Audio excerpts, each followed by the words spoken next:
eu vou fazer a piada que eu sempre faço, mas eu não posso deixar de fazê-la. Cadê o maior analista de cripto do Brasil? Porque ele tem 1,94, ele é muito mais alto que eu. André Franco, cadê você? Ele está escondido em algum lugar. Tá vindo? Boa! Aí eu falo, esse é o maior analista de cripto do Brasil. Bom? Fique à vontade. Senta ali. Não é para você saber mesmo. Vamos ficar nós dois aqui. Bom?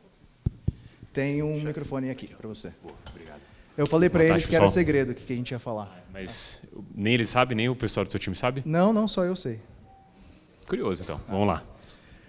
Galera, bom, se apresenta antes de qualquer coisa para quem não te conhece. Acho difícil não te conhecer, mas enfim. Maravilha. Vou me apresentar para quem não me conhece. Quem não me conhece ainda?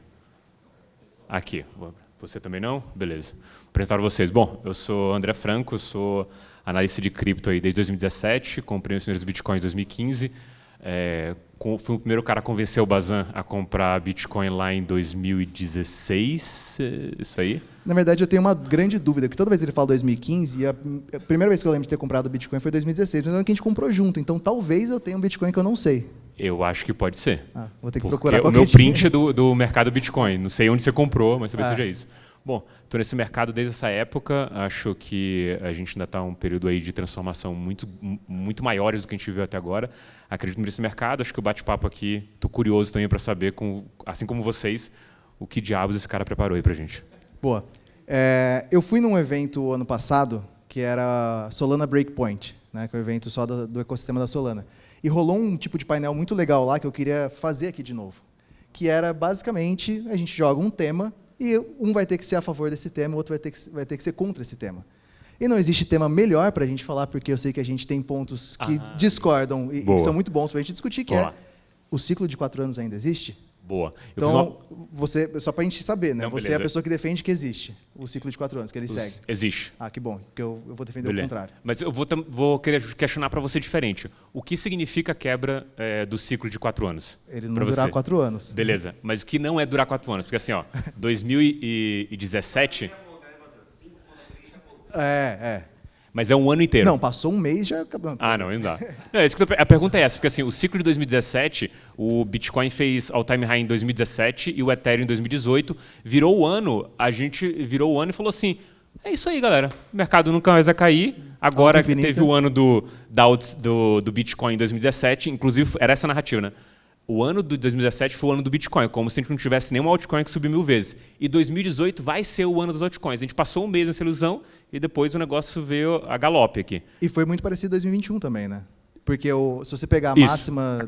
Tudo acabou em 2021, mas o pico do Bitcoin foi antes. É isso, né? O pico do Bitcoin em novembro. Acho que se você pegar a máxima das altcoins em si foi em janeiro. Uma coisa assim. Ou dezembro. Foi um mês depois. Mas isso não significa quebrar o ciclo de 4 anos? Não. Porque fevereiro. o ciclo é do Bitcoin, né? Beleza, mas Bitcoin, fevereiro. Fevereiro que é... Bateu o pico e começa a cair. Você acha que não 2026? Vai ter uma... Essa é a grande pergunta. Então, mas o que eu estou falando? Aonde que é a linha que a gente vai botar no chão aqui?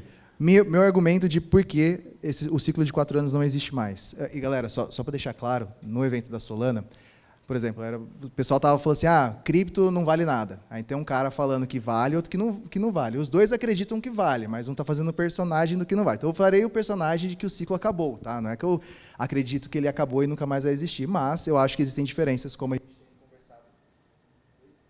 conversado. Voltou.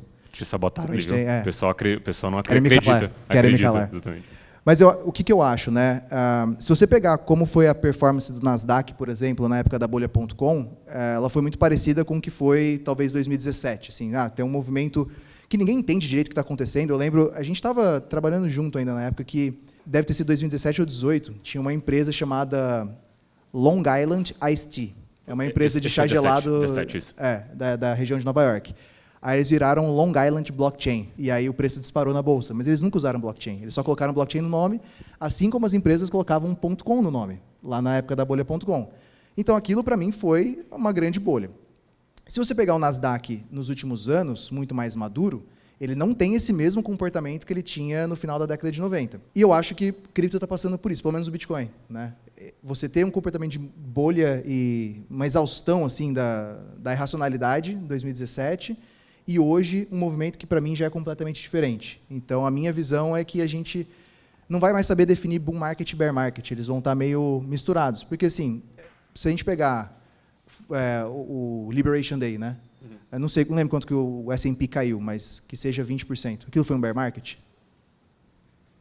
Pela definição do bear market na bolsa, seria, né? Alguém acha que foi um bear market? Então, eu acho que isso que é muito difícil, né? Porque cripto sempre teve muito claro, isso é bull market, isso é bear market. Sobe 3 anos, cai 1 ano. E eu acho que isso vai começar a ficar mais turvo, né? E aí, por isso, para mim, beleza, podemos ter uma máxima local em fevereiro. Mas o ativo ele segue crescendo mais devagar, só que por mais tempo. Boa. Para contribuir um pouco nessa discussão, eu vou trazer o cenário de 21. Assim. No momento do pico, existiam pouquíssimas coisas, na minha visão mais prática, de que realmente a gente chegou num pico. Tipo, estou falando de final de 21. Antes desse período, lá nos 64 mil dólares, teve mais sinais de que aquilo ali era um pico do ciclo. Tanto que eu vivi essa queda como todo. Acho que você estava na Empíricos, a gente discutia bastante com o meu time sobre esse momento e entender que, tipo, beleza, quais sinais estão me falando que isso não vai voltar? Minha leitura naquele momento foi, a gente tem uns investidores de longo prazo acumulando pra caralho e eu não vou contra esse cara. Assim como nesse momento de venda, eu não vou contra esse cara. Estão vendendo nesse momento. Quando eu olho para esse cenário, eu vi, cara, tem uma pernada ainda para acontecer lá no final de 21. Quando chega a 69 mil dólares, esse cenário não é estritamente claro. A minha venda no final do ano ela vem carregada numa postura simplesmente baseada no o que já aconteceu e o que a gente já viveu anteriormente dentro dos ciclos. Então, era um momento bom para vender, porque o Bitcoin saiu de 3 mil, estava 69, tinha ganho dinheiro para caralho com o XS, tinha mudado o patamar financeiro, era claro, na minha visão, sobre aquele momento de realização. Hoje, quando a gente fala nessa ideia de quebra dos ciclos, é claro que quando a gente, e aí você é uma analogia que eu estudo bastante, a definição do mercado é sobre os agentes que estão nesse mercado. Então, eles constituem e formam aquele preço. Eles são formadores do mercado, formadores de preço. Isso muda, isso com certeza vai mudar.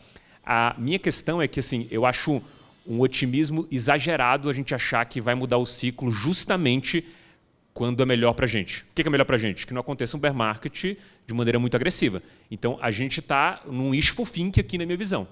Por quê? A gente teve 22 de queda.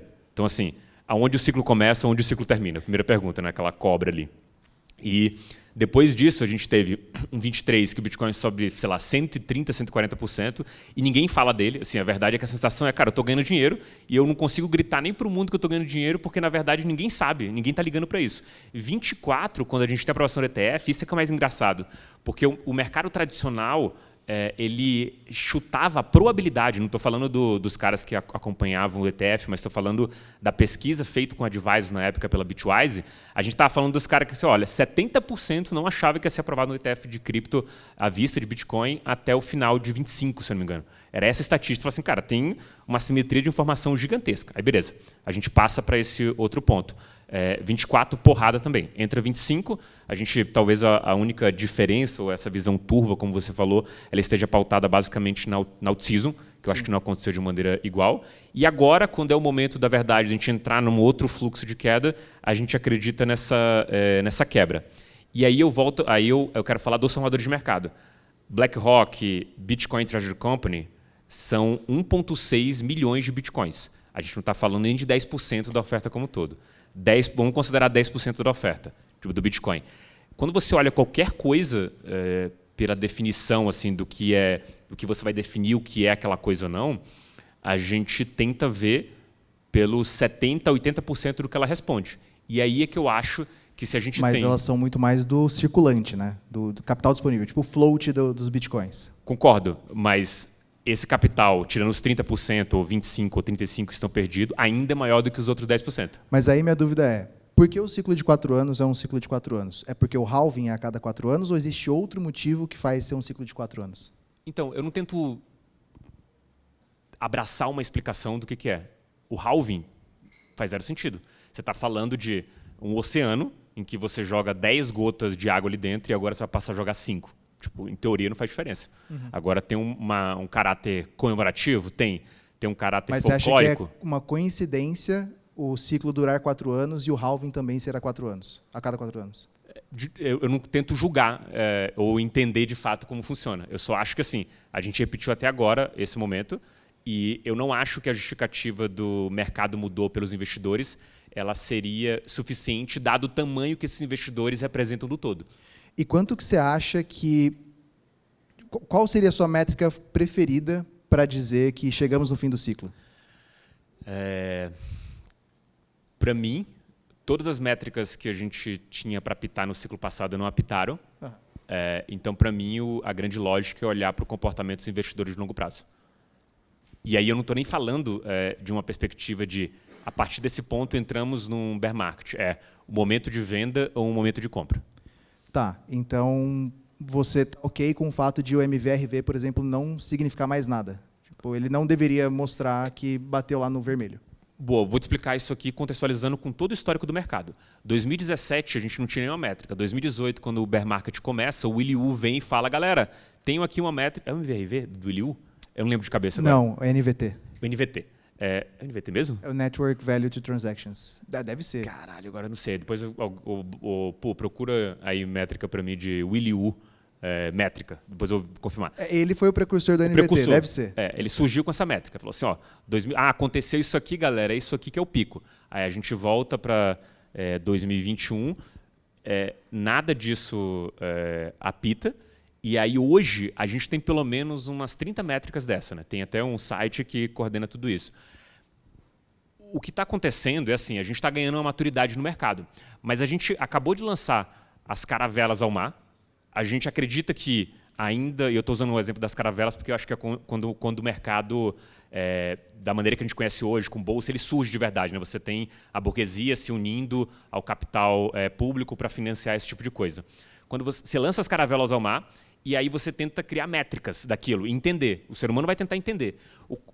Talvez a principal coisa que esteja lá era tentar desviar dos monstros, que na verdade nem existiam. Na verdade, era uma série de histórias contadas. E por que eu estou falando isso? Porque talvez a gente esteja vivendo isso numa nossa versão, tentando traçar essas coisas que não fazem sentido. E faz mais sentido para o marinheiro estar do outro lado lá se ele tiver as ferramentas certas para conseguir navegar. E não necessariamente acreditar ou tentar desviar dessa série de histórias e folclores que foram criados. E o ciclo de 4 anos não é um folclore que foi criado? Concordo que foi um folclore que foi criado. Só que assim, o folclore era, o ciclo funciona de 4 em 4 anos pelo halving. Talvez a gente nem entenda porque esse ciclo esteja funcionando de 4 em 4 anos. Não, inclusive tinha uma discussão, eu não lembro de quem é essa discussão, que acho que é do Raoul Pal, que o ciclo de 4 anos ele talvez não fosse por causa do halving, e sim pelo ciclo de liquidez mesmo. E por algum motivo, o ciclo de liquidez também dura 4 anos. Assim como se você pegar a taxa de juros, a Selic, no Brasil que oscila mais, ela é mais próxima de uma senoide, né? Ela sobe, desce. Ultimamente ela está meio que só subindo, mas, mas ela tem os ciclos também, né? E aí tem a galera, o Bob Lucas, por exemplo, fala do ciclo temporal. É o ciclo de 4 anos, porque ativos seguem ciclos temporais, né? Mas eu acho engraçado, porque... E aí o porquê, para mim, as coisas vão mudando, que o Richard... Para quem também não sabia quem era o Richard é aquele lá, tá? O Richard falava para mim, por exemplo, quando a gente estava mais dentro da estrutura lá do BTG, tinha um múltiplo que o pessoal do próprio BTG considerava ação cara ou barata. Era price to book? Era isso, né? Era quando dava acho que 3 vezes e meia, era para vender. É isso? 3. Ação do BTG, né? Ação do BTG. Beleza, entendi. Então, quando a ação do BTG chega 3 vezes price to book, todo mundo lá dentro sabe que é para vender. E quando chega em algum valor mais baixo, vamos dizer 1,5, todo mundo sabe que é para comprar. Só que essa faixa ela é muito mais comprimida, né? Então, assim, meio que você sabe definir o bull market e o bear market da ação do BTG, porque você tem claramente um indicador aceito de forma quase unânime no mercado de que a ação está cara ou está barata. Minha percepção é de que a gente não tinha isso tão claro para o Bitcoin. E aí um dos únicos amparos que a gente tinha era tipo o MVRV. Só que hoje o investidor que puxa o preço, e não sei se você concorda comigo, mas para mim o Wall Street puxou o preço desde o ano passado, ele vai usar como se fossem bandas diferentes. Esse cara ele está feliz com 30% de alta e já sabe que um bear market é tipo 15%, 20% de queda. Diferente da gente aqui, que a gente só fica feliz se for 1000% de alta e a gente só desiste se for 101% de queda, né? Então, eu acredito que o próprio comportamento dos investidores ele vai acabar pautando isso, né? Então, por que o S&P ele reverte com 20% de queda? Porque, cara, existe ainda uma estrutura que sustenta um bull market secular, né? O S&P está subindo desde 2008. Então, 20% de queda, mesmo que você já decretou que deu o reset necessário. E o Bitcoin precisava de resets de 70%, que eu acho, na minha opinião, que isso vai passar a ser diferente. Ele vai precisar de resets menores. Mas ele também vai precisar de altas menores para ter realização, como a gente tem visto que toda máxima histórica a gente tem uma realização mais clara do que a gente tinha no passado, sabe? Então, para mim, você meio que pegou o ciclo e só esticou ele um pouquinho, sabe? Não mudou a forma como os investidores se relacionam, só mudou os parâmetros da equação. Entendo. Parece bem plausível, mas eu não me jogo nessa bomba. Eu vou te explicar por quê.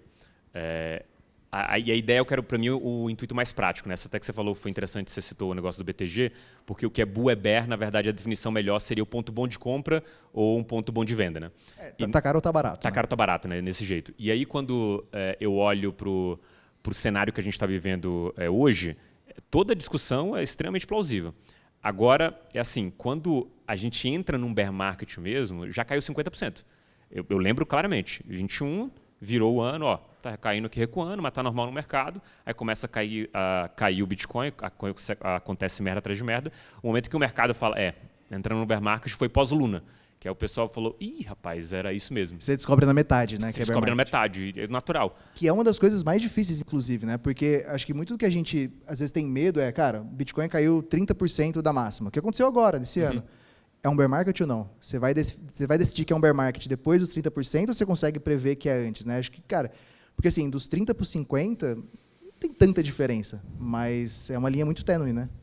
E essa é a minha segunda pergunta, porque quando eu fiz essa mesma discussão, eu não vou dizer discussão porque não tinha ninguém discutindo comigo, né? Fiz uma explanação aqui para os meus clientes, era a ideia de, beleza, qual que é a definição, eu chamei de superciclo, né? Porque essa ideia talvez mais imagética do superciclo seria o fim dessa lógica de 4 anos.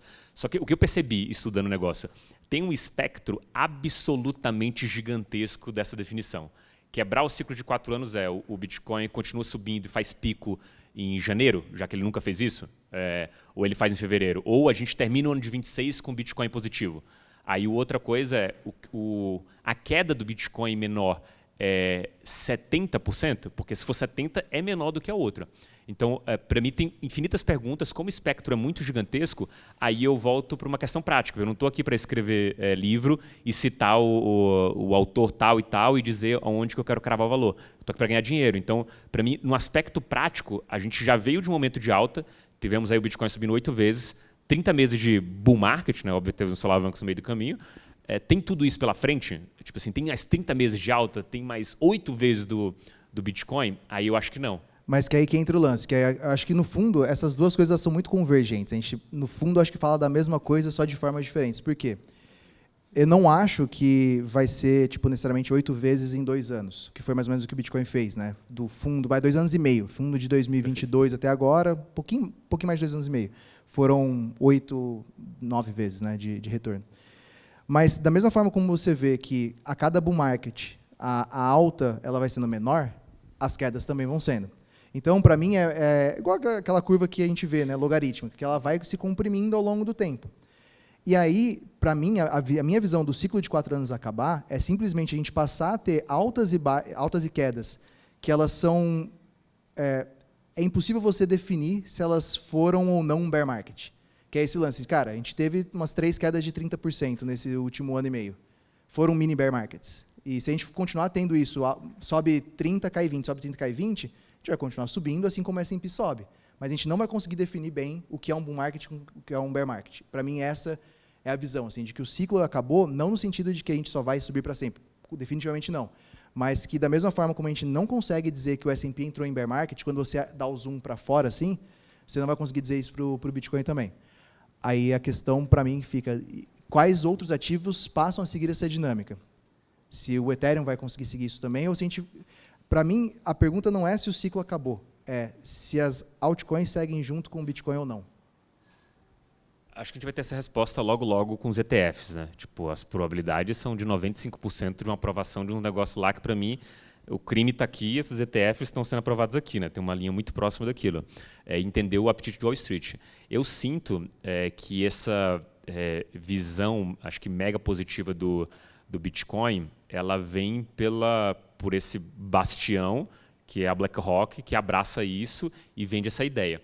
E aqui, uma das coisas que a gente tem que entender assim, esse cara, ele cria narrativas, ele impõe isso para o mercado, mas quando a realidade bate, ele precisa entender se aquilo de fato está sendo absorvido. O que eu quero dizer com isso?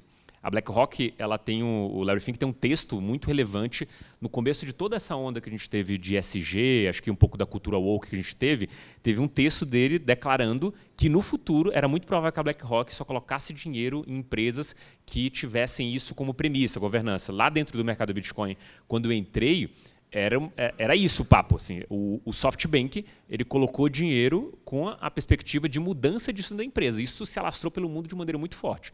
Dentro da Empíricos da Vitro, a gente viu começar primeiros lançamentos de fundo ESG não ter tração. E aquilo era um anedótico do que estava acontecendo dentro do mundo como um todo.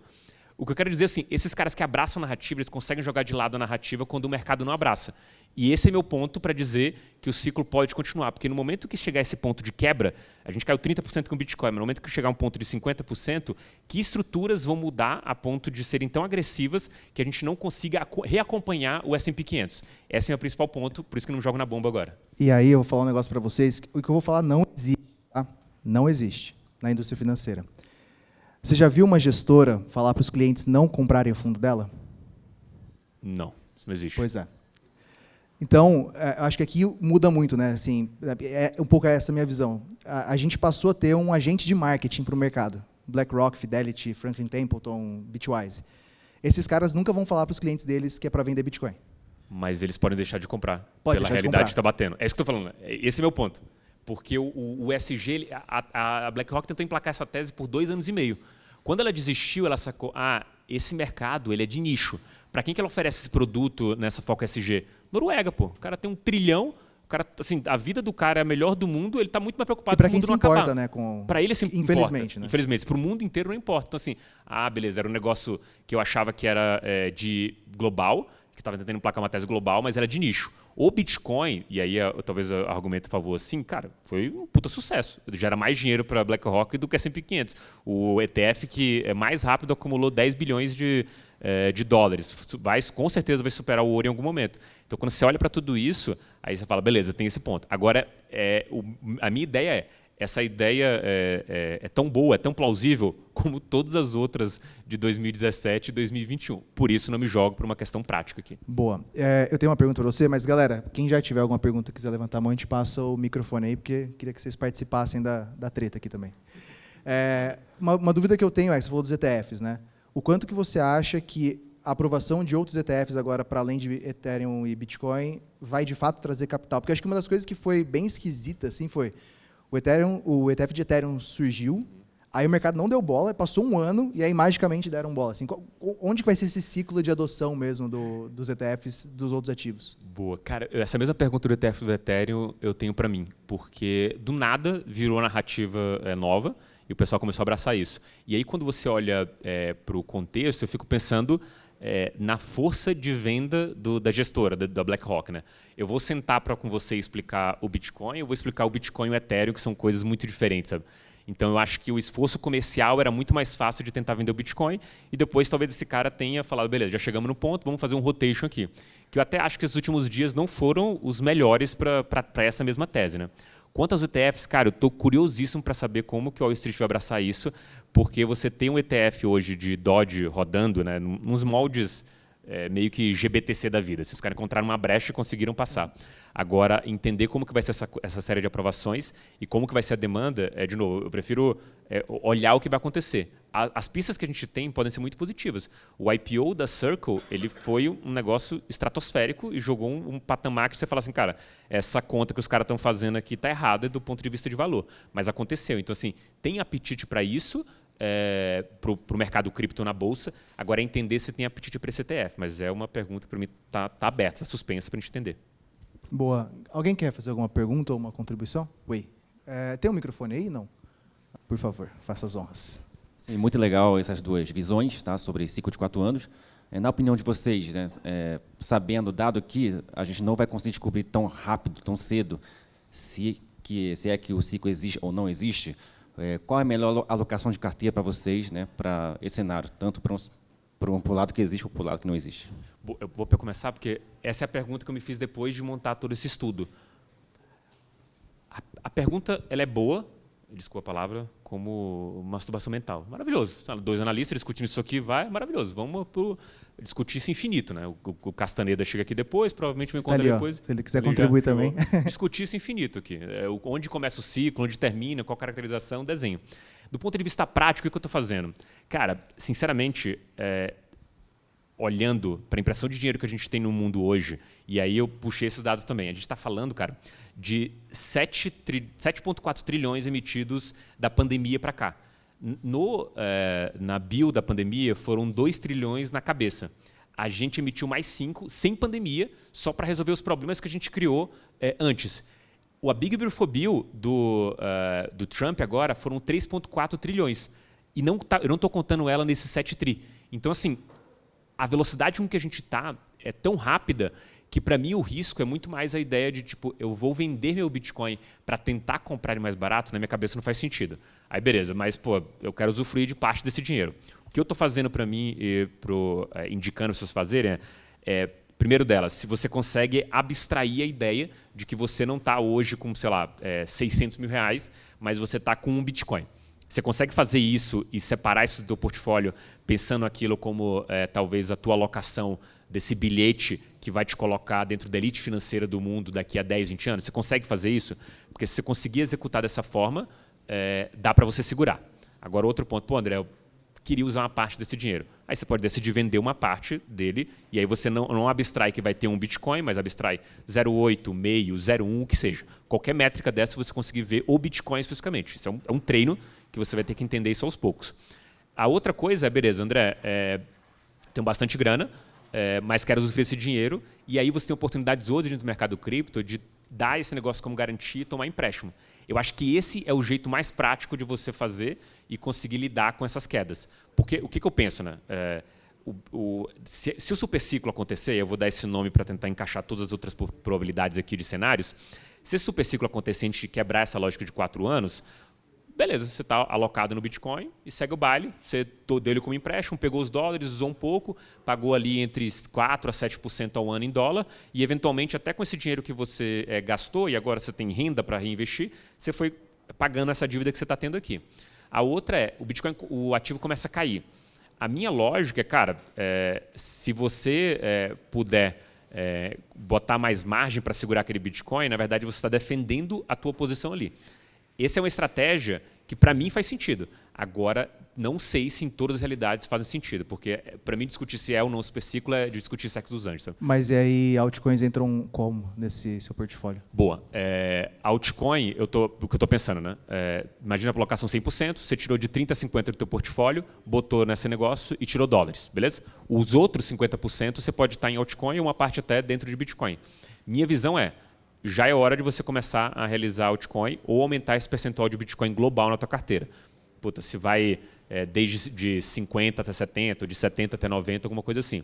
Sinceramente, eu não acho que vale o risco de você zerar a tua posição de altcoin, porque, de novo, o cenário probabilístico daqui para frente. Só para entender, nessa fatia altcoin, você está considerando Ethereum, Solana também? Ethereum e Solana também. Tá. E eles têm uma diferenciação do resto ou não? Não entendi.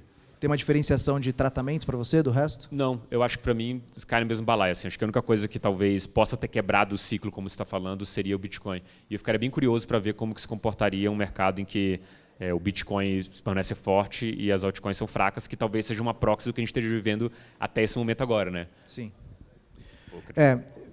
Aí eu vou uma linha um pouco diferente, que, como eu falei, né, embora eu defenda a ideia de que o ciclo ele vai acabar, tudo que eu tenho nos últimos 16 anos é que ele existiu, né? Então eu não posso só me planejar, tipo, eu não posso andar com o guarda-chuva todos os dias, esperando que vai chover todos os dias. Cara, preciso olhar a previsão do tempo e ver se faz sentido sair com o guarda-chuva, né?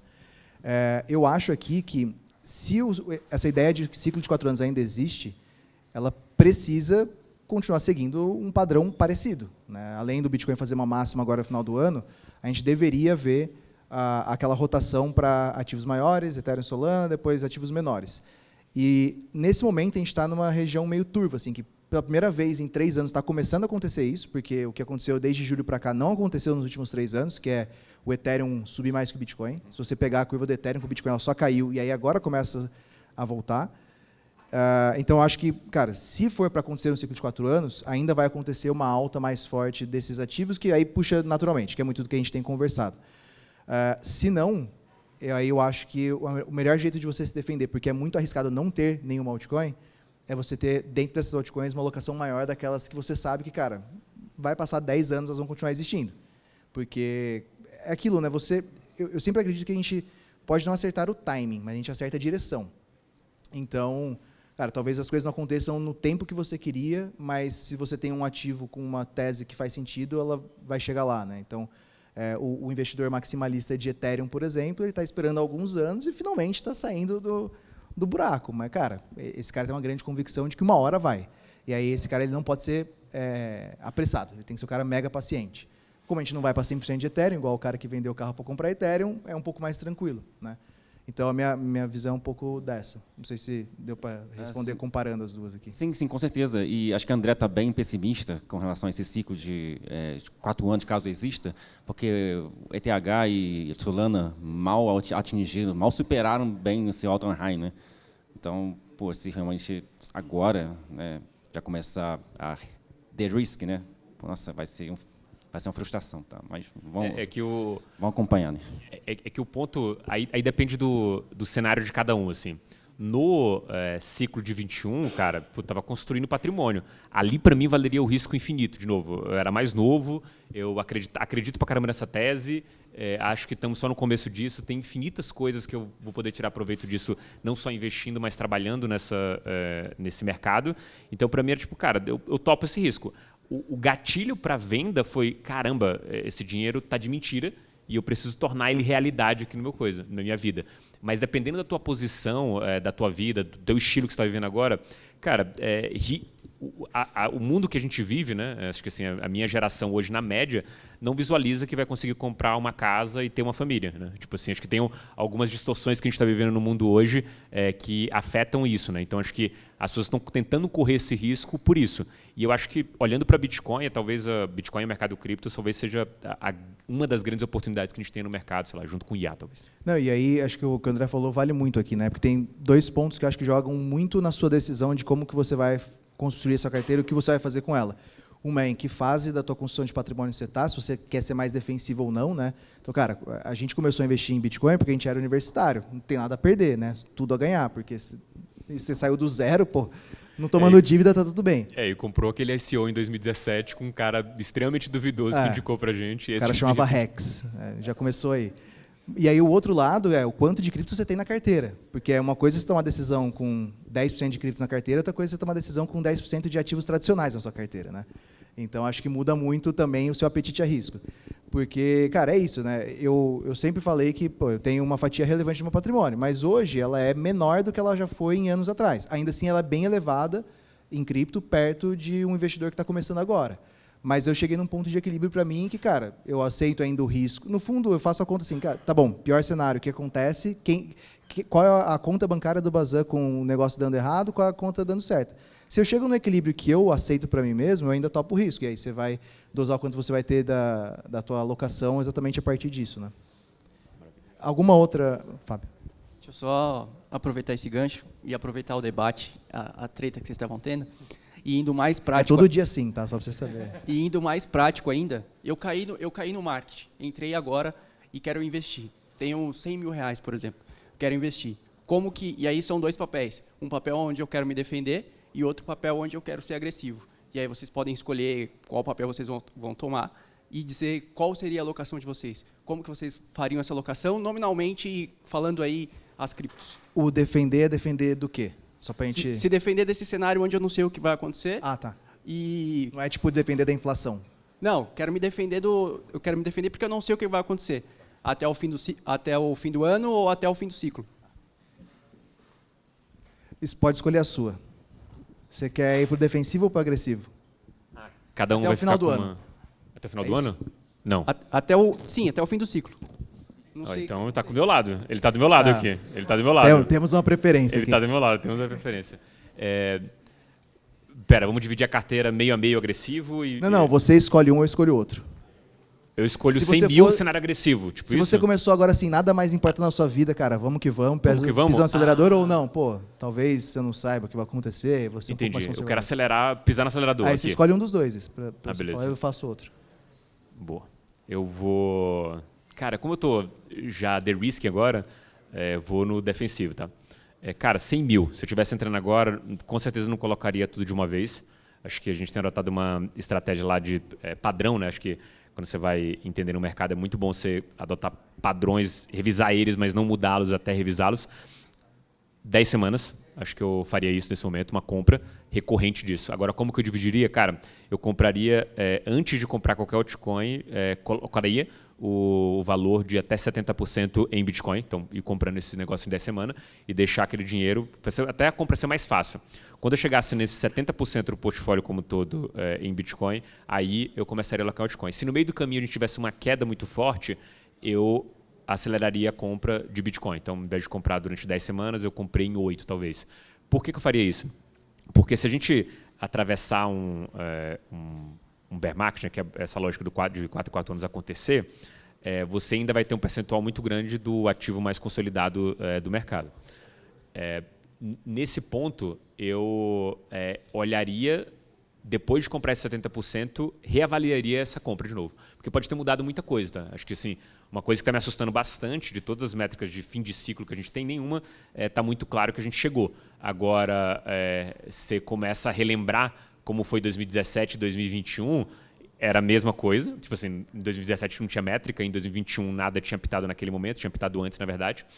E você olha para aquilo agora e fala, cara, como que eu deveria me comportar nesse exato momento? Por isso, para mim, 10 semanas, 70% da posição em Bitcoin e depois reavaliar a partir desse ponto se vale ou não a pena entrar em altcoin. Porque a venda dos investidores de longo prazo está me assustando bastante e eu entendo que se isso continuar assim, vou ter dois motivos. Ou a gente vai estar tendo já alta, e aí esse cara vai vender normalmente, ou se estiver continuando uma queda em um cenário de lateralidade, esse cara vendendo, a gente pode estar realmente entrando já no bear market. Tá?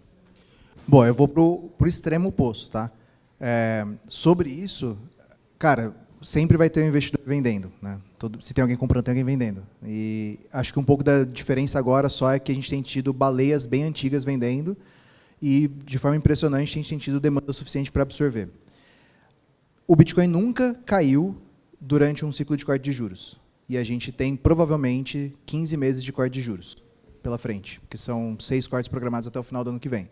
Então, se fosse para ser agressivo, eu agressivaria minha carteira agora, em que a gente sabe que, cara, uma coisa que dificilmente erra é que o último trimestre do ano, para todos os ativos de risco, é muito positivo. Né? A média de retorno do Bitcoin é de 50% no Q4, o S&P sobe para caramba no Q4. Eu montaria uma carteira mais agressiva agora com essas grandes narrativas que estão surgindo para Wall Street, porque esses caras vão juntar o Tico e Teco ali, que é Ethereum e Solana. E estaria posicionado nas altcoins que são betas desses dois ecossistemas e aumentando isso conforme esses próximos 3 meses avançarem. Isso não exclui... Querem me calar de novo. Isso não exclui o fato de você fazer realizações ao longo desses 15 meses, mas aí eu teria uma carteira mais agressiva, considerando que o tamanho do corte de juros para esses próximos 15 meses é muito maior do que a gente teve nos últimos 15 meses, né, que foi só 75 bips. Então, aqui, agora é a hora meio que do tudo ou nada. Assim, se a gente vai completar 3 anos que o Fed começou a subir os juros. E agora ele vai, de fato, reduzir os juros. Porque o que ele fez ali foi, no fundo, assim, a corte de juros do ano passado puxou o preço, mas o que puxou mais foi a inflação, né?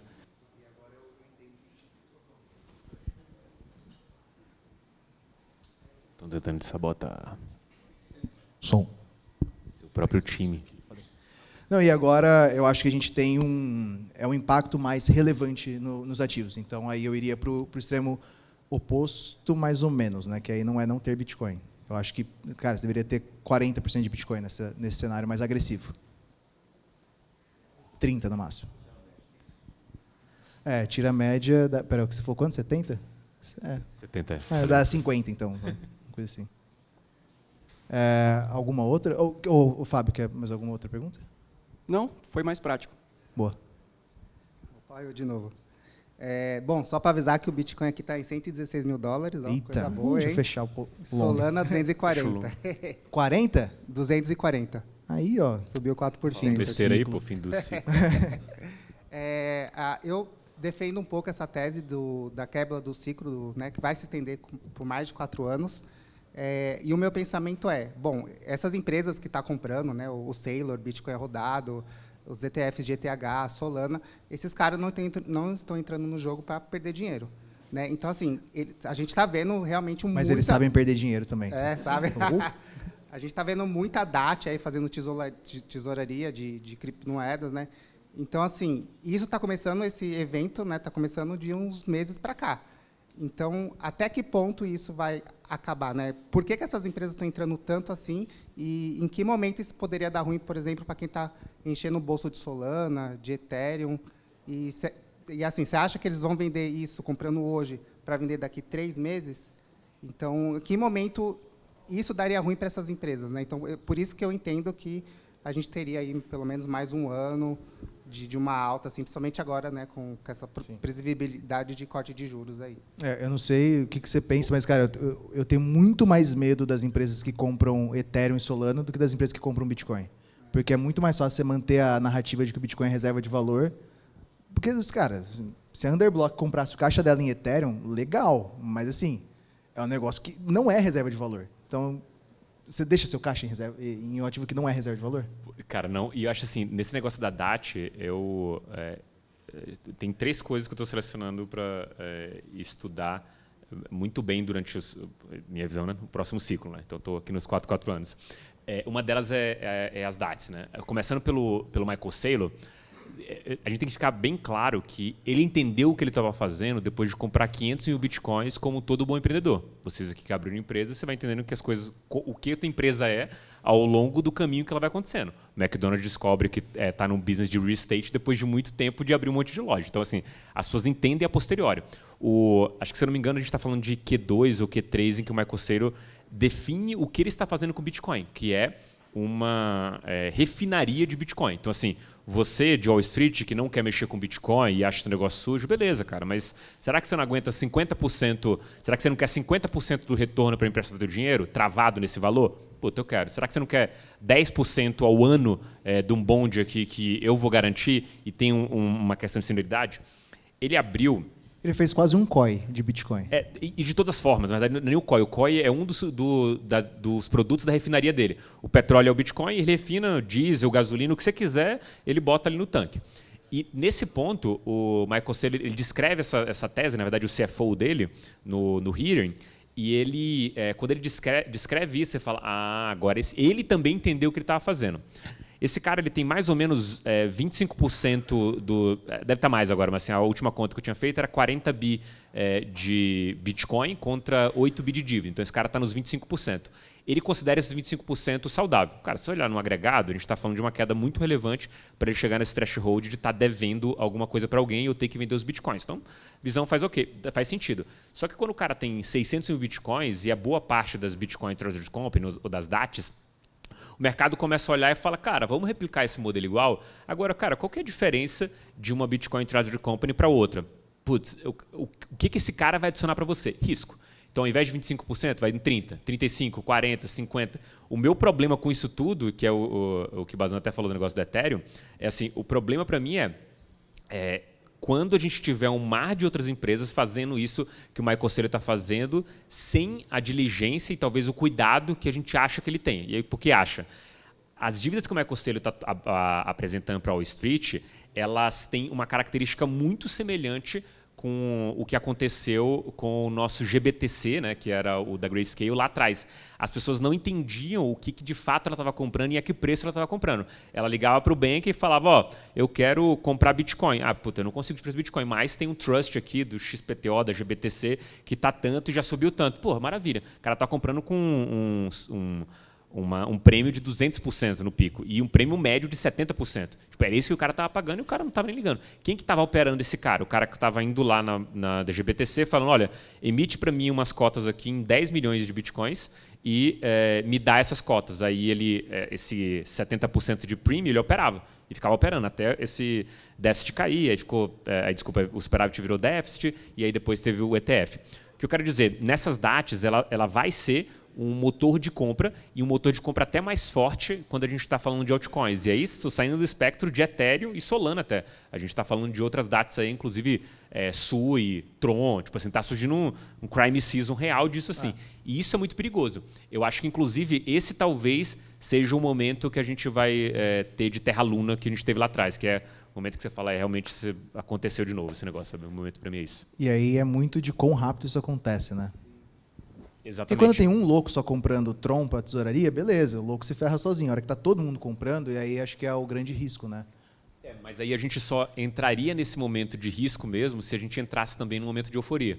Que aí talvez casaria o ciclo. Assim, se a gente estivesse falando hoje do tipo, até o final do ano, se a discussão fosse que a gente vai chegar no Bitcoin a $300 mil, aí eu acho que não tem como a gente abraçar que não vai ter esse ciclo de queda. Se a discussão vai chegar até o final do ano $150 mil, aí eu acho que a discussão está de pé. Porque senão, os $300 mil apitaria tudo quanto é métrica aqui. Pelo menos nas mínimas contas que eu fiz, seria isso. Sabe? E que, mais uma vez, depende de quão rápido isso acontece. Exato. Né? Porque quando a gente pega o MVRV, ele é uma métrica que ela é uma divisão, né? É o quanto está valendo pelo quanto você pagou. Se a gente vai sempre tendo gente nova comprando e comprando a preços mais altos, você está aumentando o número de baixo da divisão. Então, o preço pode subir mais para manter o mesmo resultado da equação. E é isso que está acontecendo agora, né? Você está tendo mais entrada de investidores a preços mais altos e isso de forma mais gradativa. Como não é um movimento explosivo de pessoas comprando pelo FOMO ali, aquela corrida como teve em 2021, você não explode esse indicador. E ele nunca bate o pico. Então, é aqui que é uma coisa que acho que, cara, ninguém sabe responder, que é o quanto que esse termômetro ele ainda faz sentido. Tipo, a gente sempre mediu febre como 39 graus. Agora, nosso corpo ele pode estar com febre com 35 ou com 45. Você não sabe mais medir. E acho que essa é a grande dificuldade que a gente tem no ciclo agora, ou no mercado agora, que é, qual que é o teu termômetro? Tipo, o que você considera que congelou, o que você considera que a água ferveu, mudou. Você está tipo, estava fervendo água na praia e agora você foi para Bolívia, lá na altitude.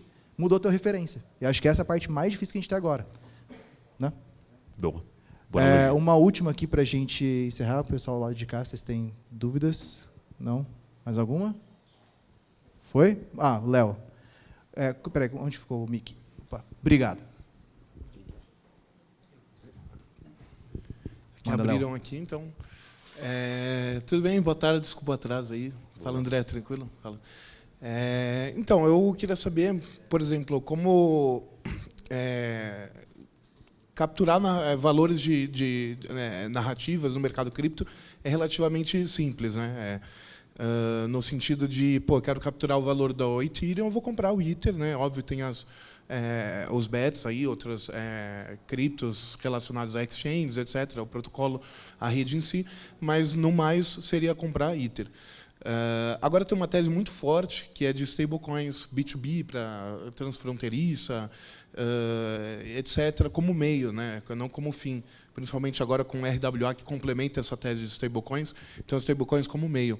Como eu consigo capturar esse valor, já que não é comprar uma stablecoin, né? Então, de que forma eu consigo surfar essa narrativa de stablecoins indo agora mais do que nunca para institucionais?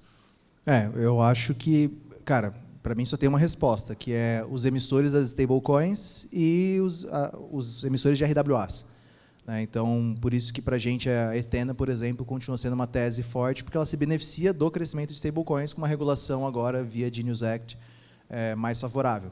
Porque você não consegue comprar ações da Tether, né? Tether é capital fechado. Não você consegue comprar da Circle. Ver o que aconteceu, né? E quando você pega, por exemplo, a Tether, cara, é uma máquina de fazer dinheiro, porque os caras têm lá 250 bi de dólar, eles podem pegar uma boa parte disso e investir tipo no Tesouro Direto dos Estados Unidos e não tem nenhuma obrigação de passar o retorno. E aí eles vão lá e num trimestre eles faturam tem mais lucro do que a BlackRock. Então, assim, o grande lance é stablecoin nunca vai dar tipo 20% no ano, bom, pelo menos dava, né? Não dá mais. Mas quando você tem muito dinheiro, você precisa de menos retorno percentual. A BlackRock você pegar $1 trilhão e investir, cara, se ela lucrar 1%, é muita grana. Se a gente investir R$10, vai precisar de muito mais retorno. E aí, quando você ganha escala nesses negócios, tipo, eu sou um emissor de stablecoin, que consigo me beneficiar da diferença de yields, por exemplo, né? E até um cenário de juros mais baixos, mas eu consigo trazer yield nativo da blockchain e o meu protocolo fica mais atrativo, cara, eu tenho capital entrando, eu gero mais receita e eu passo a valer mais. Onde eu acho que a dificuldade é o que eu falei do BTG lá mais cedo, que você sabe que 3 vezes price to book está caro e 1,5 está barato, você não tem tão claro esses múltiplos para as empresas de cripto, né?